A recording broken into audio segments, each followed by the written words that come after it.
The House of Mystery presents Inside Writing, the radio show where authors discuss their writing process in all genres. Now we have Mark Shaw, author, and he's the one that wrote the book. Thank you for being on the show. Thank you. Welcome. Yes, thank you. Thank you very much. Now, Mark, it's good to have you here. What brought you to write this book, first of all? Like, what led you to Dorothy? Yeah. Well, I'm probably like a lot of your listeners out there who remember her from What's My Line, CBS show on Sunday nights for 15 years or so. 20 million people watched that show. Some people call it an intelligent game show. They guessed people's occupations, and Dorothy was a featured panelist on that show, along with Arlene Francis and Bennett Cerf, who co-founded Random House. John Daly was the host. That's how I remembered her. And so I was rather shocked, frankly, when this was the third book in kind of a trilogy about the JFK assassination, and I never intended to write this book because I didn't know about a certain part of Kilgallen's life. But while I was researching a book about Melvin Belli, who I practiced law with a little bit in the 1980s in San Francisco, I was talking to people that would tell me about Belli and so on and so forth, and there was a doctor in San Diego I interviewed, and we were going along, and then he said, Belli knew Dorothy Kilgallen. And I said, well, from What's My Line? He said, oh, no, Mark, there was another side to her. She was this crack investigative reporter who covered the Dr. Sam Shepard case that became the Fugitive film. She covered the Lindbergh baby kidnapping case, and she covered the Jack Ruby trial. And I said, well, I didn't know that. And he said, yeah, it's interesting, Mark. When she died, I was talking to Mel, and he said, my gosh, she said, that's sad. They've killed Dorothy. Now they'll go after Ruby. They've killed Dorothy. Now they'll go after Ruby. Well, that raised a red flag for me, and I wondered what that was all about. But I didn't write about it too much in that book. Then I wrote a second book about following. Belli had an affection for the Mafia. One of his main clients was Mickey Cohen. I wondered about his representation of Jack Ruby. The next book was called The Poisoned Patriarch. I took that back to Joe Kennedy's double cross of the Mafia that we can talk about. And so I was done, but I couldn't get that quote out of my mind. And so I started to look into Dorothy's story. It's amazing how the simplest little thing can send you in a completely different direction, isn't it? It is, and you guys are curious guys, and you hear something like that, you just think, well, gosh, I got to look into that, and it took me on roads that I never thought I would travel. I felt like Dorothy was kind of leading me along toward evidence that I needed, and I can explain that to you. But yeah, that's what happens. You open the door, and boy, it's amazing what you end up finding. Well, maybe let's tell people exactly a little bit about Dorothy Kilgallen. I don't think a lot of people know her, maybe other than What's My Line. Yeah, and what's been most interesting about the book, it's been amazing in some ways. Out 2 months and in its fifth printing, and 100 and some reviews up on Amazon. In fact, Amazon's run out of books again, and so people can't get it right away. There is the Kindle and the audio book, but people have been fascinated to learn about a side of Dorothy Kilgallen that they never knew about, because they had this image of her. And you have to go back and think, guys, about the atmosphere in the late 1950s and 60s. There wasn't the Internet, of course. There was the infancy of television. So where did people get their news? Well, they got it from newspapers, and they read the newspaper every day. And Dorothy was syndicated through the New York Journal-American, her paper in New York, to 200 newspapers across the country. I mean, every day people read Dorothy Kilgallen's column. And then she was the crack investigative reporter that I talked about. She had a radio show every morning in New York City for 2 hours with her husband. And all this time, she raised 3 kids. I mean, a remarkable woman, unparalleled in the history of media. Oprah, Diane Sawyer, they couldn't touch her. And so people respected Dorothy. She had an affection for the truth. And she was bigger than life back then. As I said, the New York Post called her the most powerful female voice in America. Ernest Hemingway said she was the greatest female writer in the world. So she was at the top of her game then, and these days what's fascinating is that What's My Line reruns are all over the Internet, and so many young people have written me who've read the book and are inspired in some ways by what Dorothy was able to accomplish, especially young women and especially young women journalists. Yeah, I was pretty impressed by her resume. What are some of the biggest stories she did? Do you think what would have been the biggest stories before Jack Ruby? Well, before Jack Ruby, I think would be Dr. Sam Shepard, and that's the one that most people would be familiar with. It's a great photograph up on, I want to mention the site, the Dorothy Kilgallen Story.org. We have a book site that I'll mention, but the Dorothy Kilgallen Story.org is packed with Dorothy. Photographs, quotes, all of her columns and articles, and all of these videotaped interviews that I can talk about in a little bit that are primary sources of what was happening in Dorothy's life. But there's one photograph there where she's standing in the courtroom at the Dr. Sam Shepard case, and all the reporters are hovered around her. I mean, she was the celebrity then. Judges would call her in to get an autograph before the trial happened. And, it was interesting. You talk about the power that she had. People may remember Dr. Sam Shepard was actually convicted of killing his wife in a sensational type of a murder case. And Dorothy was able, during the trial, she met the judge, and when she walked into his chambers, he said, "What are you doing here?" And she said, "Well, this is a perfect case for me to cover. It has sex, it has violence, it has all this." And he said, "Well, Dorothy, the guy's guilty as hell."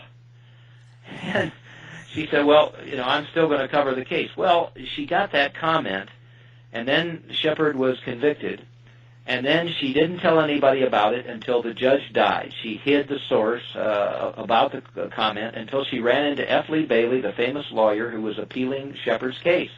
And she told him what the judge had said. And they appealed the case basically on what Kilgallen said about what the judge said. That case was overturned by the Supreme Court, and Bailey attributes its overturning to Dorothy Kilgallen, the power that she had and her credibility as a reporter in saying what the judge did. So that's an indication, isn't it, of the power that she had at that time. Yeah, it's pretty amazing. She was right up there. Now, and that's very unusual for a woman back in the 60s as well. It just seemed to be a different type. She had a different agenda in a way. Well, we say still, unfortunately, there's that feeling the women should be in the back seat.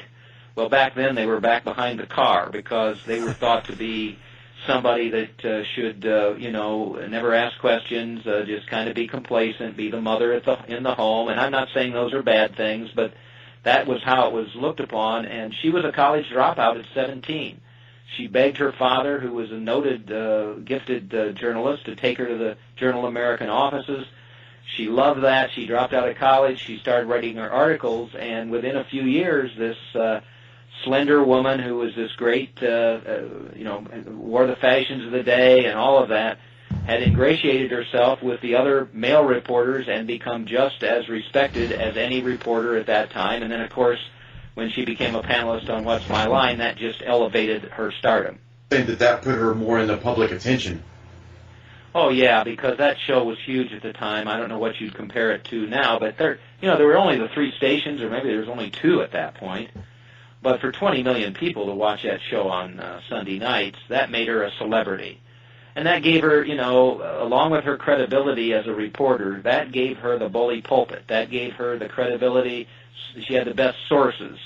And you'll see how important that is when we get to talking about the JFK assassination, because people trusted Dorothy.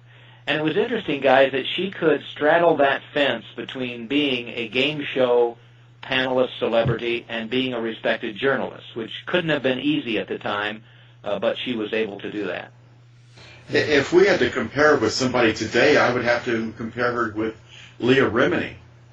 She was known as a very popular, co-star in a comedy show, which gave her the public attention, and now she's reporting on the Church of Scientology. Good point. Good point. There you have somebody else that's been able to, elevate their credibility somehow or another, despite having a background that would make people wonder about whether, they ought to pay attention to them. That's an excellent example. Let's set up her life a little bit. So before she got onto Jack Ruby and the JFK assassination, what was her situation? Paint the picture of where she lived, her family. Well, Dorothy, they lived on East 68th Street in New York City, in Manhattan, a few blocks away from the Russian embassy that was right in that area and all of that. And she married a Broadway producer named Richard Kollmar, Kollmar. He was pretty well known. He had played Boston Blackie, the detective on radio, and he'd had some hit Broadway shows. Everything was just real chummy. On the DorothyKilgallenStory.org, you'll actually see an interview with Edward R. Murrow, who had the popular person-to-person show at the time. And she sits there with Richard in their lavish mansion townhouse, and she's there with two of the children, young Carrie and Jill, and the third one, Dickie, is off at a private school. And they're just the happiest family that you could possibly find. Now, unfortunately, Richard hit a downhill stretch. His Broadway plays didn't do well. He opened 2 or 3 restaurants that didn't do well. He started to have some alcoholic problems, and really, as I say, went downhill. And so he and Dorothy kind of went their separate ways because, as one of the hairdressers will say, she was very lonely. There wasn't any affection there. He was running around on her. And so she sought some companionship herself. The first person was Johnny Ray, who was a well-known singer at the time, The Little White Cloud That Cried and all that, known to be a homosexual, but obviously he was a bisexual because he and Kilgallen fell madly in love. That relationship ended, and as of November 1965 came along, she was in a relationship with a Columbus, Ohio journalist named Ron Pataki that we'll have to talk about because, frankly, he's the main suspect in her death. So that kind of fills you in. There was some problems in the marriage, and unfortunately, 2 to 3 years after Dorothy died, Richard died as well, and the official cause was said to be a stroke, but most people believe that he committed suicide. So it was a tough time for the kids, and they don't have a lot of great memories of the last years of their parents' life, although now, with Dorothy's story being told, I think they'll be much more proud of their mother than they ever could have been before. Now, her relationship with Johnny Ray, she even, we were talking about her power, and just as a person in the 60s with newspapers, but she had she helped him get off because he was actually arrested. That was before it was legal to be homosexual. Yeah, and you have to ask yourself, here was a famous celebrity like her, and you would think that in that day and age when homosexuality was a no-no, wasn't even talked about or anything, she got away with it. She went around with him in the Broadway scene and in restaurants, and they were seen drinking together and having a wonderful, wonderful time. And then, she showed her power again. He was arrested in Detroit for a homosexual act. She felt like it was unfounded. She went to the court. She was there with him, and most people believe that the acquittal of Johnny Ray was based on the celebrity status of Dorothy Kilgallen. So, that again shows her power. And I should have said, too, when she covered these trials, like Johnny's or Sam Shepard's or the Lindbergh baby kidnapping case and the Ruby case, it's just amazing to read her columns, which are on that website I mentioned, and see this gifted wordsmith. I mean, if I could write, this is my 25th book, if I could have written like she does, I'd had 25 bestsellers because she brings those trials alive.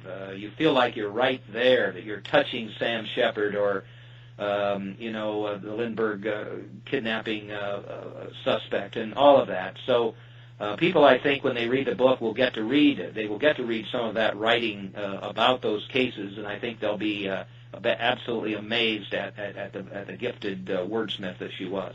Yeah, I found that to be one of the best parts of the book. And I don't mean that to say it was something wrong with it, but I mean, they were. It was a real highlight. The samples that you have of her writing. Yes, and I wanted to do that. My books, I really look for the truth, and this book is warts and all. I mean, some people have criticized me for including her love affairs and things like that, but that's all part of Dorothy, and that's the part that I wanted to focus on. But I was completely committed to including in the book some of that writing acumen of hers, because it's very, very special. Yeah, she definitely had a way with words. I agree, totally. Now, how did she... Oh, actually, I was going to also... We should mention that she was actually at the inauguration of Kennedy, and she was kind of friends with him, too, wasn't she? Well, you hit a real important point in the book, and I think you and Kevin will be most interested to know about that, because Bennett Cerf said about Kilgallen, when she went after a story, nothing could stop her, and that was really true. And in this situation, she and JFK were social friends. She knew him at the Stork Club in New York City, and he had come to her home to play charades and all of that. But at one point, she took her young son Kerry, who was in the third grade at the time, to the White House. And JFK befriended Kerry. He was brought into the library, and JFK gave him a PT 109 pin for his lapel, looked at some letters that Kerry had brought from his third grade class. And so when JFK died, I won't have the exact quote, but she wrote something in her column like, what I remember is a tall man stooping over a young boy looking at his grade 3 class letters. That's the man that was assassinated in Dallas. And she took that personally, and that's what really launched this 18-month investigation that she had to find the truth out about what happened to her friend, the president. Yeah, it was pretty intriguing. She actually went to Dallas and looked around and went to Jack Ruby's trial, didn't she? Yeah, and Dorothy right away, I think, was, as you'll read from the columns that are on that website, the DorothyKilgallenStory.org, you'll see that right away she was dubious of this Oswald alone theory. The first column she wrote was Oswald file must not close, and she went from there. She figured out right away that Oswald was a dead end. There was so much information about him conflicting and everything else that he wasn't the real key to finding out what happened. The real key was Jack Ruby. And so on the website, you'll see that she ingratiated herself with the defense, Melvin Belli and Joe Tannehill. There's a video of her sitting right there with Belli and Tannehill at a press conference that they had, and then you'll see a video of Tannehill talking about her interview with Jack Ruby, how that happened, what Ruby thought of her, and where the interview took place, and whether it was a serious interview and all of that. So right away, that's where she was headed, and we don't know exactly what Ruby told her, but we do know where she headed right after she not only interviewed Ruby, but also exposed his Warren Commission testimony before it was supposed to be released. She didn't head for Washington, D.C., where the government was and the CIA and all that. She didn't go to Dallas where LBJ was. She didn't go to do any of that. She went to New Orleans, and that's where she was trying to track down evidence about Carlos Marcello, who was one of the mafioso who hated the Kennedys most. And so we know that all about her, and then we can kind of trace the steps up to when she died in 1965. Yeah, that was. I just think that was pretty amazing, actually, being able to interview Ruby. That was a feat as well.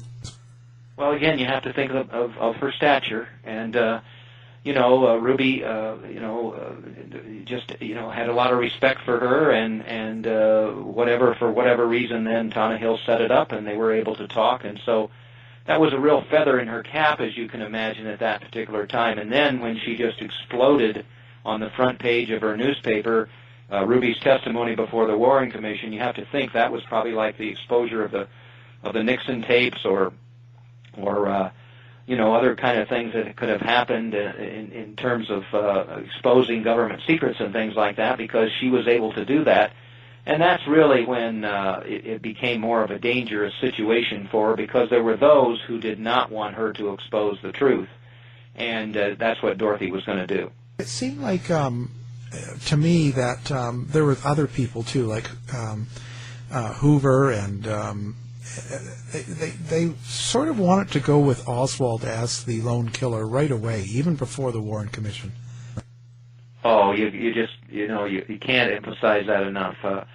I've come to respect J. Edgar Hoover and despise him at the same time, because he was a smart guy. When JFK was killed, there's two ways to go. One, it can possibly be a conspiracy, which means that Hoover is complicit.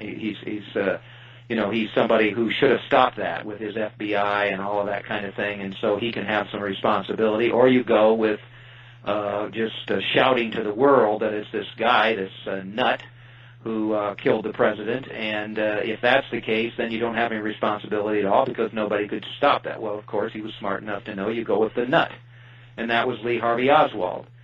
And so right from the beginning, he was shouting this to the world, and frankly, everybody was buying it. And he then railroaded the Warren Commission, and so everybody was looking in the wrong direction. They all looked at Oswald, and they didn't look in Ruby's direction. And that's where Dorothy differed from all of these other reporters, because she focused in on Ruby. And so, as you can imagine, that made her an enemy of Hoover. In the book, it's kind of set up as a true crime murder mystery. He's one of the suspects that I believe could have ended Kilgallen's life, and readers can make up their mind as to whether that's true or not. Well, if I can kind of jump in to the conspiracy puddle for just a moment, we had so many conspiracies going on at the time. For example, you had the Manchurian Candidate, which they believed that Jack Ruby may have been. Did she ever get involved in that type of conspiracy? Well, Kevin, there's been so much speculation out there, and I'm really careful to only use primary sources, people who were there, who can say what happened and all of that, and that's what a lot of these videos and other things we have in the book are there. No, I don't think Dorothy would have gone that direction. She was doing what I used to do as a former criminal defense lawyer. She was looking at motive. And I think that she discovered, first of all, that Belli's defense of Ruby was tainted. This insanity defense that he projected, not letting Ruby testify, she wondered about that. She knew about his mafia affiliations with Mickey Cohen and all these other guys, so she questioned that. Then she got into Ruby, and she thought to herself, well, wait a minute, what's the motive for Ruby killing Oswald? And she had to say to herself, look, that guy had to be silenced. This is just like a mafia hit. I mean, somebody shoots somebody, and I think Oswald was probably part of this, but then he's a loose cannon. He's a loose screw who can talk about who ordered him to do that, or who recruited him to do that. So you bring in Ruby.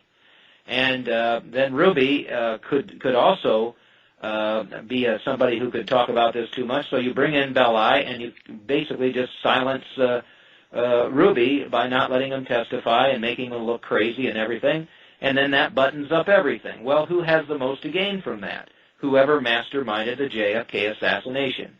And from whatever she learned from Ruby and her own sources that she had, which were the best at the time, she honed in then on Carlos Marcello, and that's why she went to New Orleans, because, as I said, Marcello, was back against the wall. They had deported him once. They were going to deport him again, as November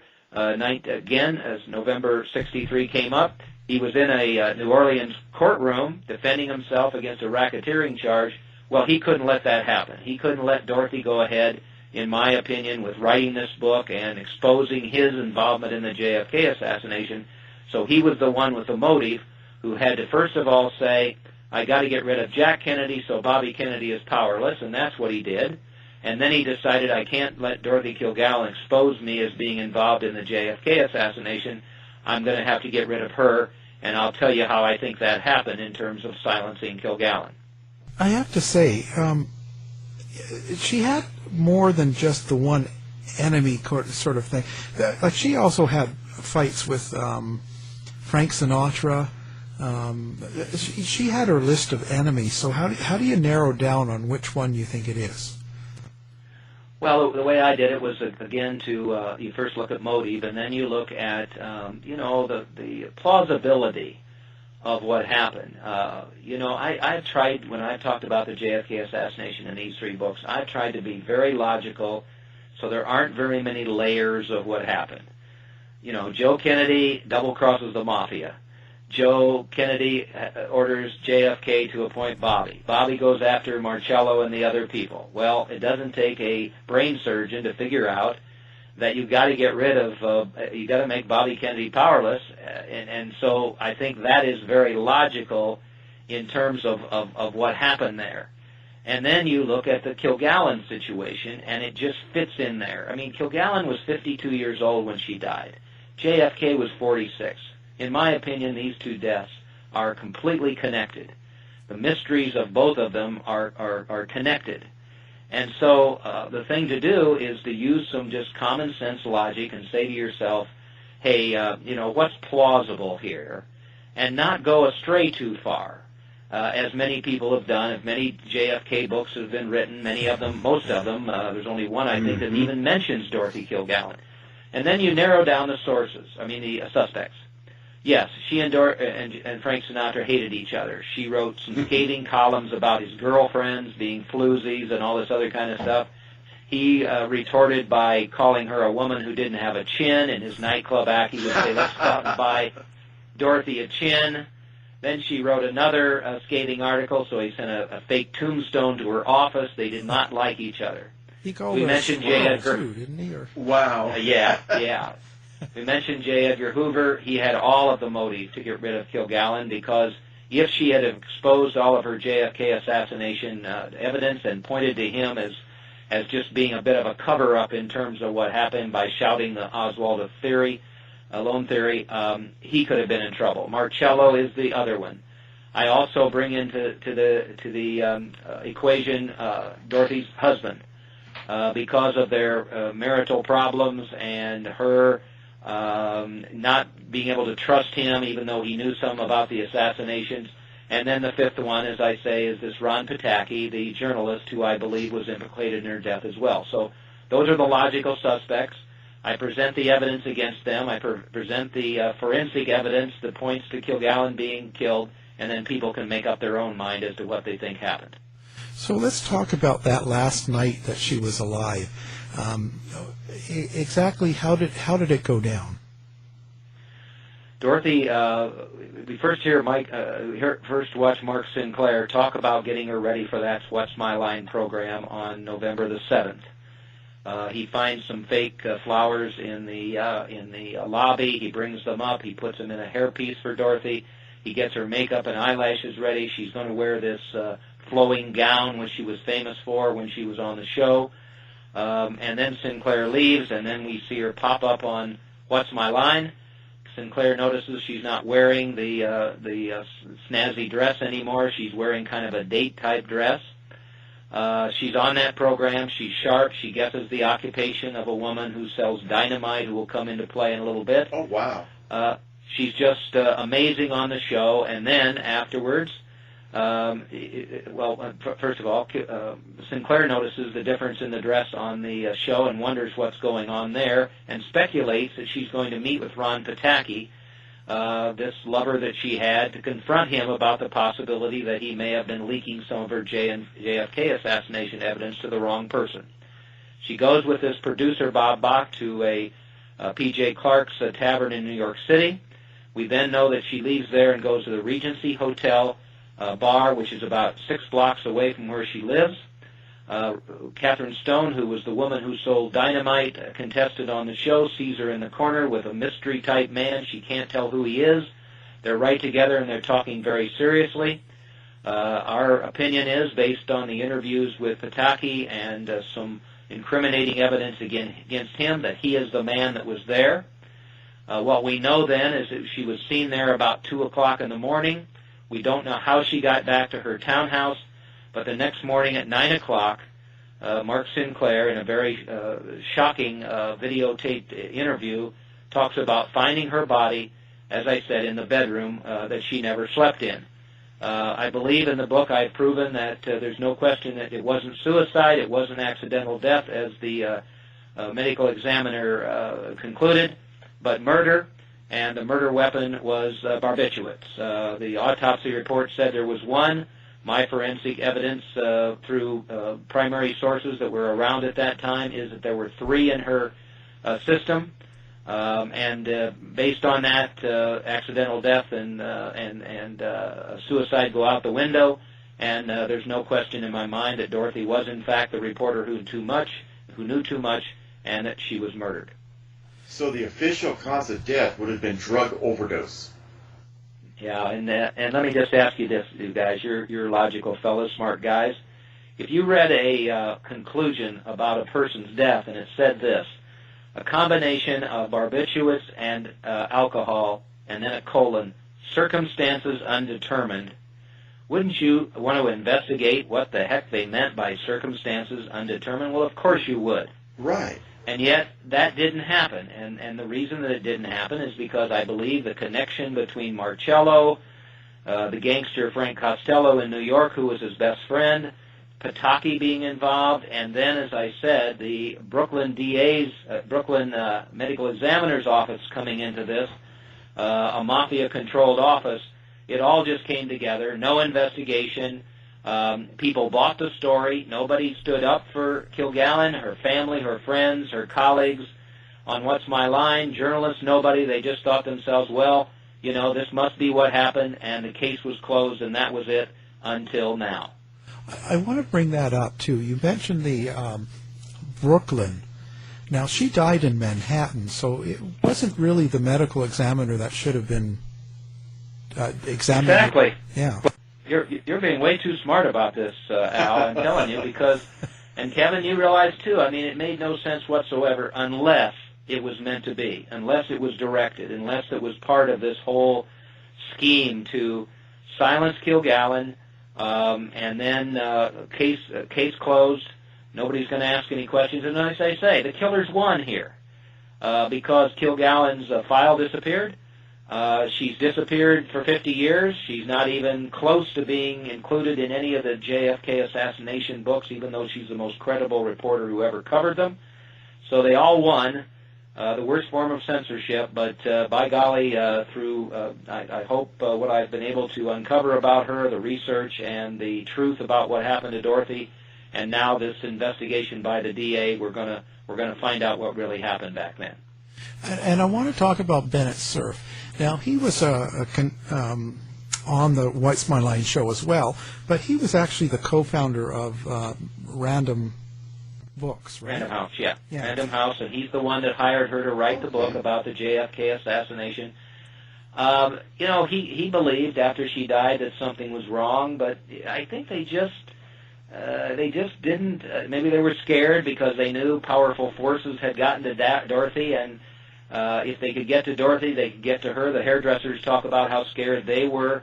I just talked to a gentleman this morning who I'm going to be interviewed with on Thursday in New York City. He was telling me, he's a criminal defense lawyer. He told me he had a great friend that was worked with Dorothy, and that guy thought that she was murdered. And he said, well, you know, why don't you go to the police? And the guy said, you got to be crazy. I'm not going to get killed myself. And so there was a lot of people that were very scared about what happened. Now, Bennett Cerf should have not been one of those, but he didn't question the death. He was just one of those people who thought, well, you know, I guess Dorothy overdosed and drank too much, and so that's that. And that's really unfortunate that nobody stood up for her. Well, was she on prescriptions from the doctor? Was she taking some sort of medication or something, and was she known as a drinker then? No, you know, there's really no evidence that she had any kind of alcoholic problem. That was her husband's problem.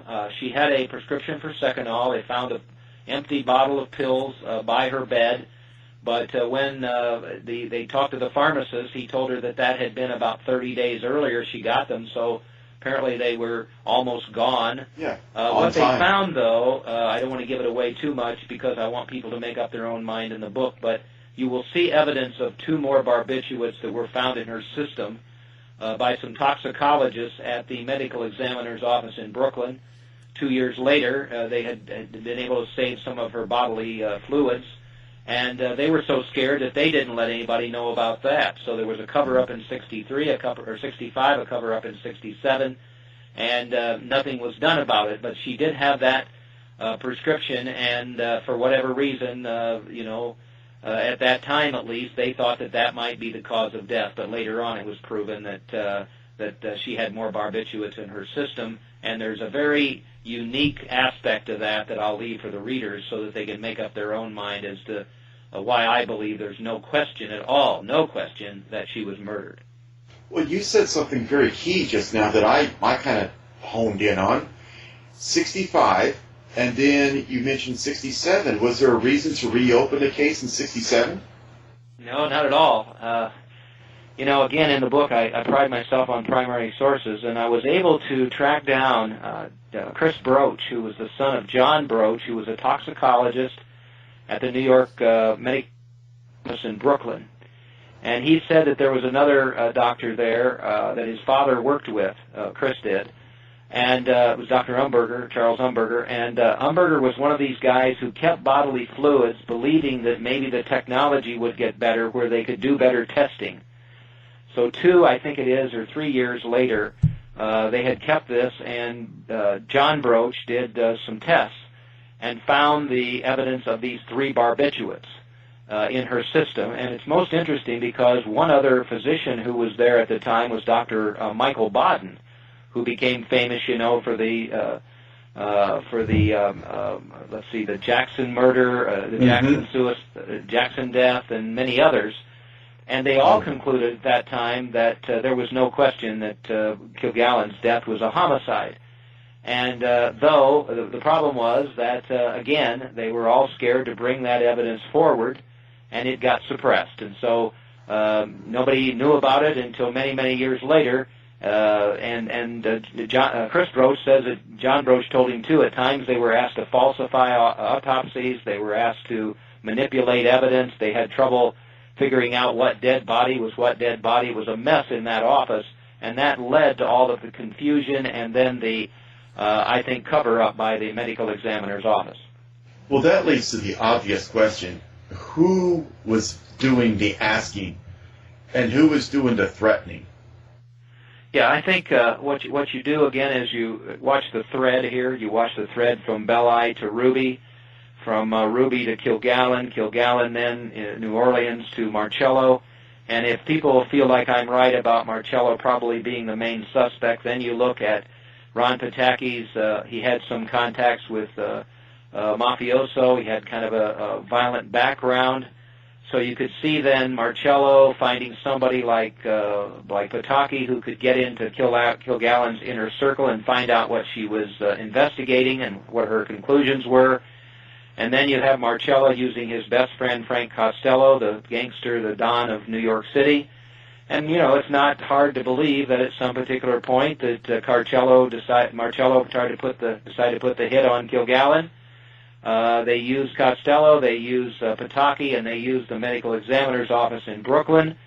Kilgallen's drink, either at the Regency Hotel or at home, is spiked with these barbiturates. She's dead, and the case is closed, and that's the end of it. And so I think that's a pretty logical progression as to what could have happened to Kilgallen here. I was going to say, I also noticed how you bring up Marilyn Monroe in the situation and how they're both ended up with similar deaths. Yeah, people have asked me about the similarities there, and for one thing, they'll be interested in the book, and you read it, Al. Kilgallen, when Marilyn died, wrote a very, very special column about her and what a wonderful person she was and star and how much she'd given to the world and everything. But she also questioned Marilyn's death because Marilyn was found in a little bit of a similar situation in a bedroom, alleged to have been a drug overdose and all of that. People have asked whether there's a connection there, and again, the similarities are there with the death scene, but and I think there was some suspicious nature to Marilyn's death scene as well. But I've never been able to connect the two or to find primary sources like the ones I have for Kilgallen's death existing regarding Marilyn's death. And so that's not something I've investigated. Other people have, and I don't know that they've come to any real conclusions as to what happened. Of course, they suspect the Kennedys and so on and so forth, but a lot of that's just speculation. So if I'm following this thread correctly, let's go back a little further than Jack Ruby. Would it be logical, using the evidence that you have given, to connect the JFK assassination to the mob? Oh, I don't think there's any question about that. Again, just, it's interesting. Who was it that I was reading the other day? Oh, Nancy Pelosi, of all people. Oh, no. You'll find this interesting. I'm not a big Nancy fan, but that's okay. But anyway, she said, hey, wait a minute. The JFK assassination was just a mafia hit. Well, it does make sense that it was. I mean, just look at what happened. You've got the motive that JFK's got to go because Bobby needs to be powerless, so he'll leave the mafia alone. And then you bring in, Lee Harvey Oswald as kind of this patsy that he said he was, and he's part of this whole thing. He gets arrested, so they got a person there, but I think what they expected probably was that he'd be killed, but he wasn't killed, so now he's a loose cannon. So now you bring in Ruby, whose mafia association is known in Dallas, and I think Dorothy connected him with Marcello. And so Ruby, anybody that believes that was a coincidence, getting into the basement at Dallas Police Headquarters needs to be in a mental hospital. I mean, it's just, you can see that was supposed to happen. He kills Oswald, so he's dead. Then they bring in the mafia lawyer, Belli, and he silences Ruby, and everything is just rosy, except for what? One reporter, Dorothy Kilgallen, the only one who was shouting that all this didn't make sense and going to write a book about it. So what do you do with her? You get rid of her as well. You shut her up. Sure, disillusioning, because back then you'd think things were all good, and it wasn't. Oh, but Al, look at what's going on today. Look at you guys. You're on the air. You're trying to provide the audience with the truth as to what's happened with regard to a number of things. You're putting yourself at risk. And today that is a risk. It's a risk with all journalists out there. It's a risk with radio talk show hosts. It's a risk because you're putting yourself out there, and there may be people, especially in this kind of atmosphere that we have these days with all the violence and everything, who won't agree with what you're doing. And what's the best way to shut you up? Well, that's to get rid of you. And so I don't know that things have changed a lot. It's the same situation back in Dorothy's time. And I have such respect for journalists and talk show hosts and authors who stick their neck out, because they've got to know these days that if they do, especially now, that they're putting themselves in danger. Yeah, or they will marginalize you. Well, throw mud at you. They can do that. Yeah. They can, fortunately, here's a good thing, something that really bothers me, and that's with Dorothy. There was no evidence she was an alcoholic, no evidence she was a drug addict. So you would think that people would say, wait a minute, that's not the Dorothy Kilgallen we know. But our tendency is to think the worst about people at times. If somebody said that, Al was a bank robber in his past, or he had, done some things that way, to muddy what he's saying, you would hope, Al, that people would say, well, that's not the Al that I know. He's not the guy who would run off and leave his wife and kids and do, whatever it may be. You too, Kevin, if they say things about you, that's the easy way to muddy what is the truth. But it happens far too often, and it's still happening today. Yeah, that's right. It seems to be the focus is more about what they can say negative about you than really what you're saying. Yeah, and I've had people who have done that with me. There's one gentleman who's writing a book about about What's My Line, and he wants to, in my opinion, distort a lot of what the real truth is about Dorothy in this book that he may be writing. And I've told him, I've said, here, look at everything that my research has shown. At least tell both sides of the story, because for whatever reason, you have got this attitude towards Dorothy that is so negative and wanting to bring up some things that just are not factual. But why is he doing that? He's doing that because he wants to sell books. And he thinks the sensationalism there is what will do that. And I've been begging him to reconsider and at least present both sides of the story. Now, fortunately, my book is out there, and there's almost 10,000 of them out there now, so hopefully if that book comes out, people will stop and think a little bit. But this is what happens, and there are those people who think I should have left this alone, I shouldn't have gotten into Dorothy's story, and have asked whether I've been threatened and things like that. Well, I don't like to get into that, but that's going to happen any time that you're trying to tell the truth about something. Oh, yeah. Well, what is the threat today? I mean, if people are warning you to stay away from this story, don't get into this, what is the threat today? I mean, it's 2017. Well, you just can't tell with people. You know, I've gotten some very strange emails and people who just believe that, hey, we're getting back into this JFK assassination, and it was Lee Harvey Oswald, and you shouldn't be looking in any other direction. It just confuses the American people with what you're reporting. I mean, it's those kinds of objections to, you know, people have read the book and just said, and for the most part, 95% of people have been very much in support of what I've written and the investigation and everything else. But there are those people who want to say, you know, this is not something you should have touched. This is something you should have left alone. And you're just, you know, you're wrong about these things, and you're confusing people about what happened with the JFK assassination. It was Lee Harvey Oswald, and that's the end of it. Stop what you're doing. Well, I'm not going to stop what I'm doing, but I try to understand what they're saying and try to reason with them. But I've had some people that don't want to hear that. That's for sure. Wow. Even to this day. Even to this day. You know, the two hairdressers, one of them interviewed in 2005. The interviewer asked him, why didn't you come forward? And he said he was scared. And the interviewer then says, well, are you scared now? And he says, yes. That's in 2005. He even mentioned that she wanted to get a gun. Yeah, he did, and I think that's very credible. She changed her will. She was worried about her son Kerry being kidnapped. She knew she was in danger, but I think she thought she was invincible, that nobody could touch her.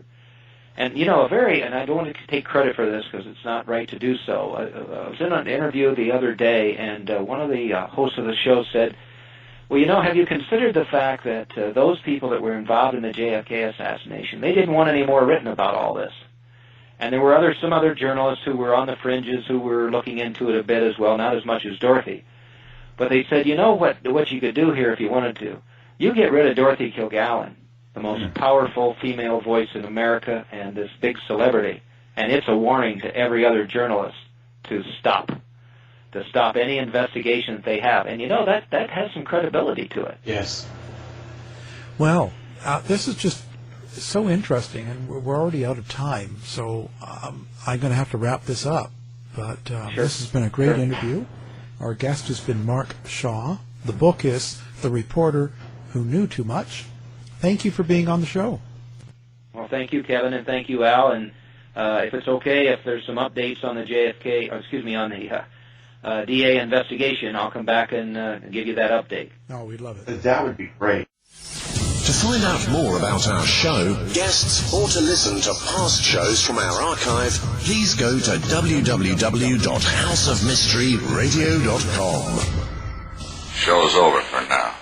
Was it as good for you as it was for me? Well, good night. This has been a production of Something Weird Media. I'll be back.